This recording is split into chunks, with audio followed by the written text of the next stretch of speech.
I just wanted to let you know we'll be announcing the SellerPoll Awards real soon.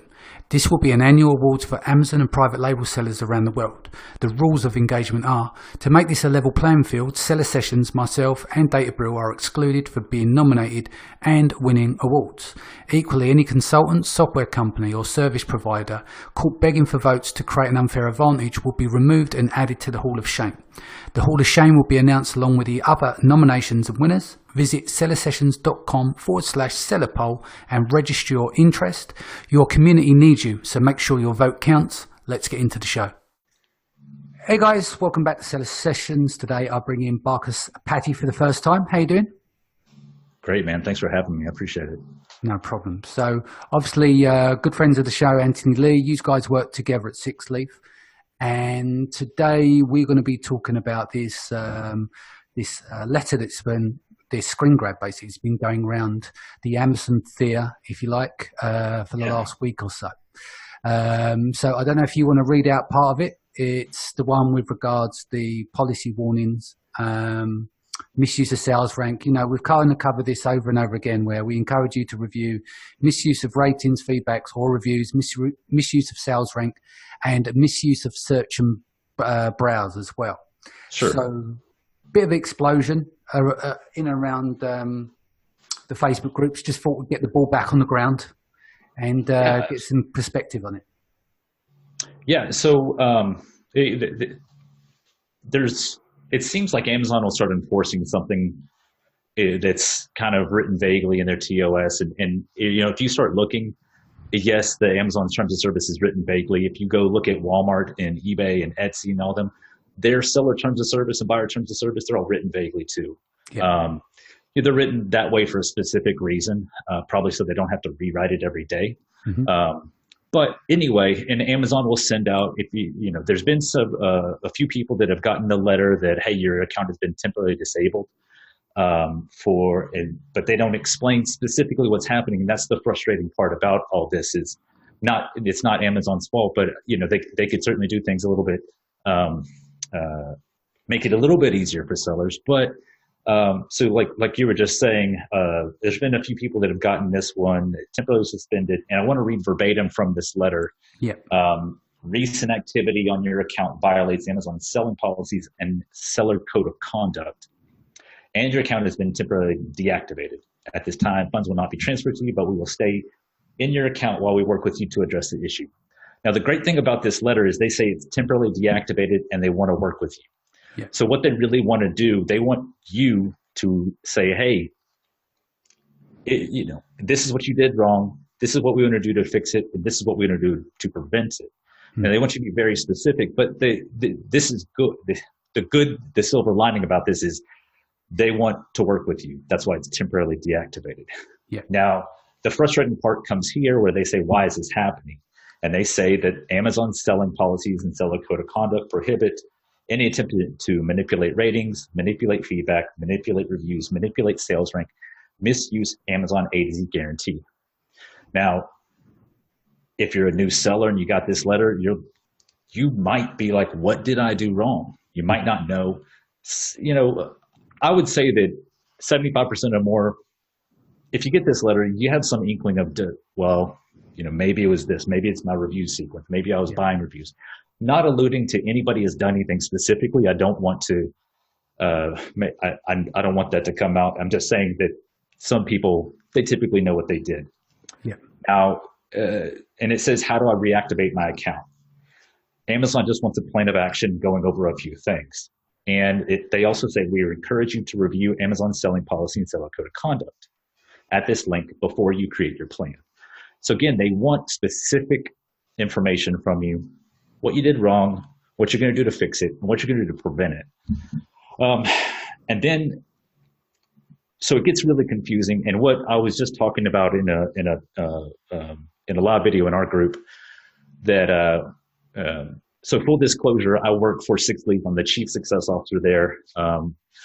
Whatever that means. It's but anyway, and we run product launches for clients. We've been doing this for 5 years, and this rumblings comes about probably about every year.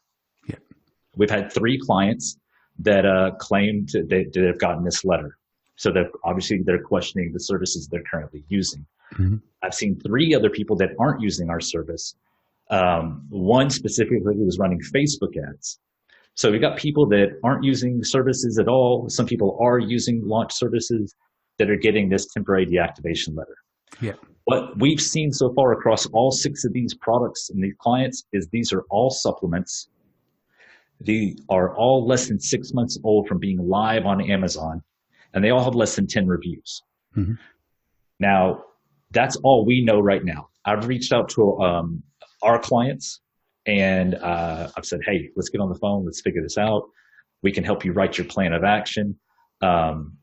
Specifically, we don't think it has anything to do with promotions, because we have one client that was running heavy promotions with 4 or 5 other launch services, which we wouldn't recommend anyway. It seems like an abuse. It could be considered as an abuse. But we have another client that literally gave out less than 20 codes over 2 days. So we're thinking like it can't be a sales velocity, but it could be a sales. I like to kind of spitball and brainstorm about these things, because it's important to have these discussions, because you never know. Tomorrow, Amazon could just say, hey, you can't sell these type of products anymore. We're shutting down supplements. So and I also think that another thing that could be happening in the supplement space, because we know the pesticide issue, which is not primarily after pesticides, but it seems like a lot of people have gotten that pesticide warning, have to take a pesticide quiz, or even gotten temporary deactivation.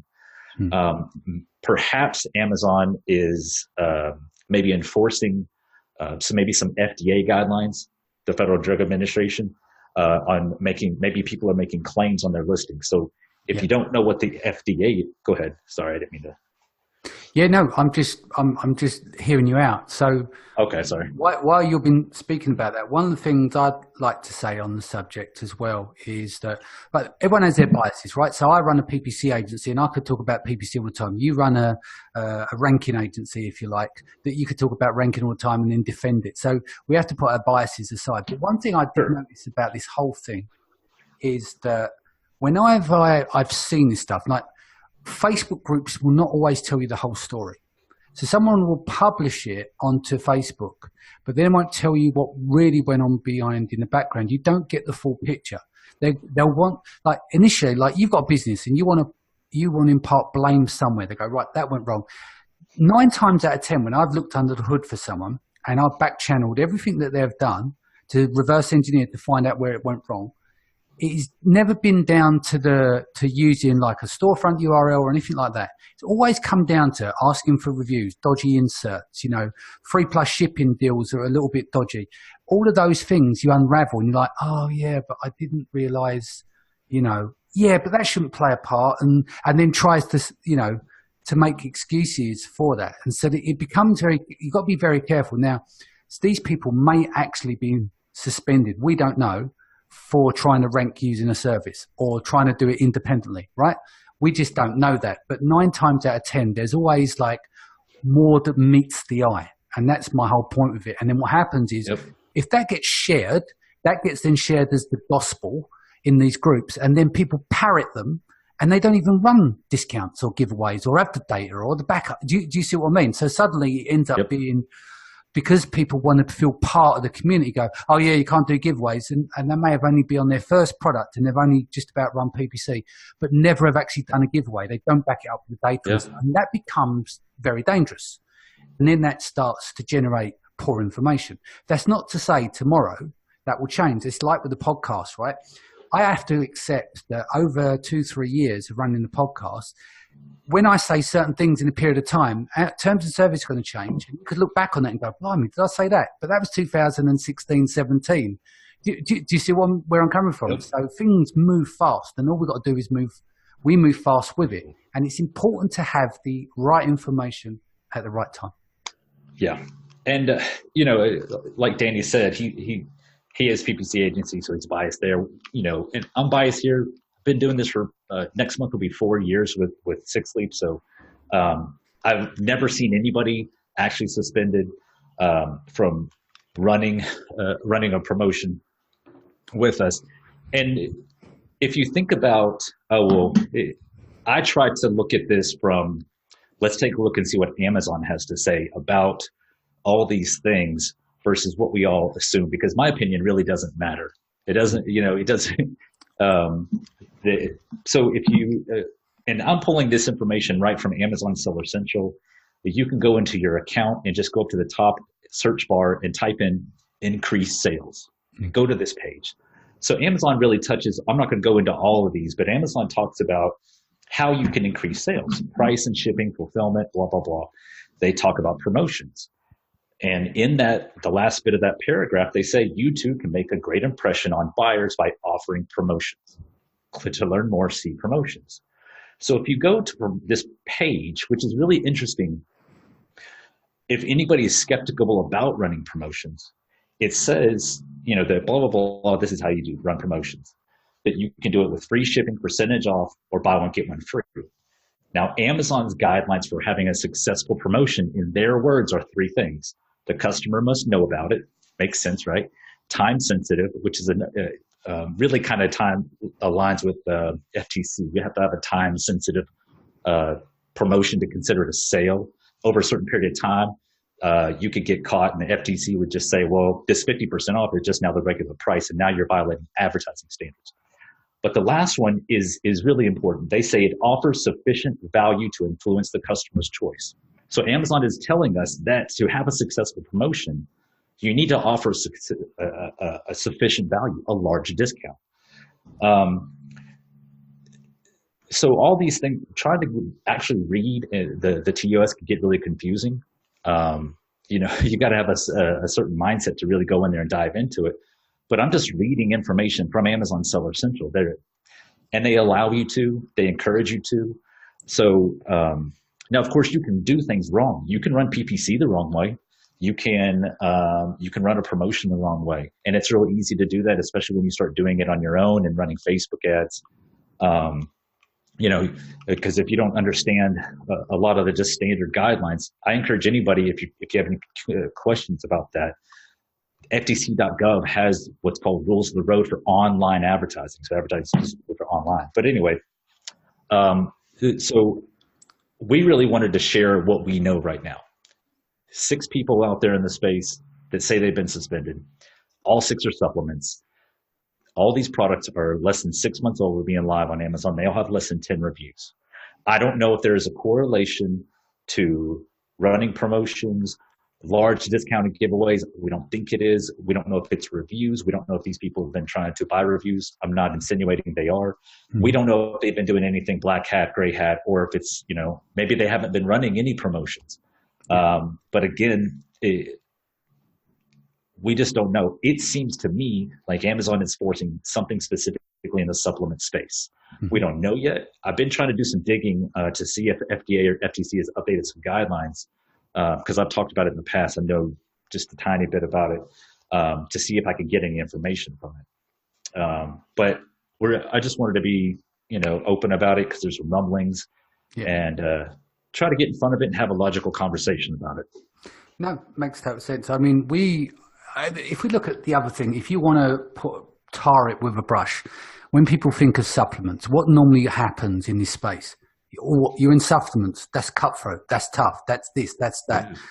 That's putting a bullseye on your back and all these different things, because they say where there's money, there's muck, and it does attract different types of people. Like you get the green-eyed monster. It's in a big category like that, and therefore there's a lot at stake. So people are taking each other out the games. I mean, I know of these big groups out there with big sellers in, and they're in supplements, and some of them are taking each other out. They've got VAs working, doing this stuff against each other because there's so much at stake. So it's interesting that it is the supplement space. We have 3 clients in the supplement space. I actually said when we started the agencies that we wouldn't touch supplements because of the nature of the beast. But lo and behold, we do have 3 clients, but they're like super squeaky clean, None of them actually do giveaways or anything like that, and no dodgy inserts and stuff. Because when we do our consults, I'm like, it's not worth the time. Obviously, it's more expensive when you're ranking with PPC, of course. But it is interesting with what's going on. But I think this is, like you said, logical conversation. I think you should tell people about your group as well, because I think that'd be a good place where people can go, like a bit of a safe haven. So, yeah, name of your group is brand.